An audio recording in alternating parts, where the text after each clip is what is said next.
வணக்கம் ஃப்ரெண்ட்ஸ், இந்த வீடியோவில் பேடட் லோடிங் ஸ்டிச் எப்படி போடுறதுன்னு பார்க்கலாம். நான் திலகம் ஷேப்பில் உங்களுக்கு போட்டு காட்டுறேன். இந்த மாதிரி த்ரெட்டை ஃபஸ்ட்டு கம் போட்டு பேஸ்ட் பண்ணிக்கோங்க. இப்போது த்ரெட்டுக்கு மேலே நம்ம ஒரு ஸ்டிச்சஸ் போடணும். இந்த மாதிரி கிராஸாக ஃபஸ்ட்டு போட்டு வாங்க. அப்போ தான் உங்களுக்கு த்ரெட்டு மூவ் ஆகாது. எதுக்காக இந்த ஸ்டிச் போடுறோம் அப்படின்னா, த்ரெட்டு மேலே இருக்க பிசுறுலாம் நம்மளுக்கு ஸ்டிச் போடும் போது டிஸ்டர்பாக இருக்கும். ஸோ அதனால் நம்ம ஃபஸ்ட்டு கிராஸாக இந்த மாதிரி ஸ்டிச்சஸ் போட்டுக்கணும். நார்மல் செயின் ஸ்டிச்சு இந்த மாதிரி கிராஸாக போட்டுவாங்க. அதே போல் லூஸாக போடுங்க, டைட்டாக போடாதீங்க. டைட்டாக போட்டால் த்ரெட்டு உங்களுக்கு அமுந்த மாதிரி இருக்கும். ஸோ அதனால் லூஸாக போட்டுவாங்க. ஃபுல்லாகவே இதே மாதிரி கிராஸாக போட்டு ஃபினிஷ் பண்ணுங்கள். நீங்கள் பேடட் லோடிங் ஸ்டிச் எந்த டிசைன் போட்டாலுமே இந்த மாதிரி கிராஸ் லைனில் ஒரு ஸ்டிச் கொடுத்துட்டு அதுக்கப்புறமா லோடிங் ஸ்டார்ட் பண்ணுங்கள். அப்போ தான் உங்களுக்கு போடவும் ஈஸியாக இருக்கும், ஃபினிஷிங்கும் நல்லா வரும். பாருங்கள், இப்போது எண்டு நாட் போட்டு ஃபினிஷ் பண்ணிவிடுங்க. இப்போது லோடிங் ஸ்டார்ட் பண்ணலாம். இங்கேருந்து த்ரெட்டை மேலே எடுத்துக்கோங்க, எட்ஜிலிருந்து. இப்போது அப்படியே மேலே ஒரு ஸ்டிச்சு, பக்கத்தில் ஒரு லாக் ஸ்டிச்சு.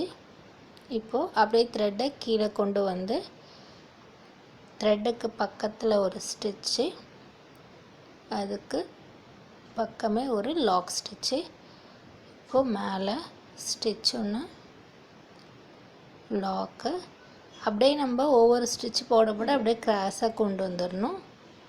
Stitch, lock.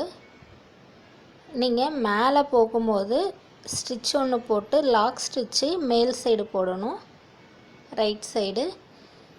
இப்போது கீழே கொண்டு வரும்போது கீழே ஒரு ஸ்டிச் போட்டு கீழ் சைடு லாக் ஸ்டிச் போடணும்.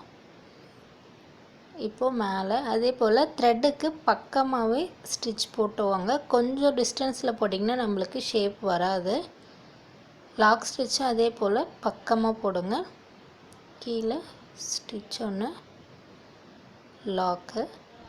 அதே மாதிரி லோடிங் ஸ்டிச்சும் நீங்கள் லூஸாக போடுங்க. ரொம்ப டைட்டாக போட்டிங்கனாலும் த்ரெட்டு உள்ளே இருக்கிறது தெரியாது, ஷேப்பு அப்படியே ஃப்ளாட் லோடிங் மாதிரி தெரியும். ஸோ அதனால் போடுற ஸ்டிச்சு நம்ம லூஸாக போட்டோம் அப்படின்னா எம்போஸ்டு நல்லா நம்மளுக்கு தெரியும். இப்போ மேலே ஸ்டிச் ஒன்று, லாக்கு. இப்போது கீழ் சைடு ஸ்டிச்சு, லாக்கு. அதேமாரி லாக் ஸ்டிச்சை அந்த ஸ்டிச்சுக்கு பக்கத்திலே போடணும். கொஞ்சம் டிஸ்டன்ஸ் தள்ளி போட்டிங்கன்னா உங்களுக்கு அந்த லென்த்து அதிகமாக கிடைக்கும், அதே போல் ஷேப் நம்மளுக்கு வராது. ஸோ அதனால் போடுற ஸ்டிச்சையும் த்ரெட்டுக்கு பக்கமாக போட்டு லாக் ஸ்டிச்சை நெருக்கமாக போட்டுவாங்க. ஃபுல்லாக இதே மாதிரி தான்.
இந்த வீடியோ பிடிச்சிருந்தா லைக் பண்ணுங்கள், ஷேர் பண்ணுங்கள், சப்ஸ்கிரைப் பண்ணுங்கள். டவுட் இருந்தால் கமெண்ட் பண்ணுங்கள். ஆரி மெட்டீரியல் வேணும்னா இந்த நம்பருக்கு காண்டாக்ட் பண்ணுங்கள். தேங்க்யூ ஃபார் வாட்சிங்.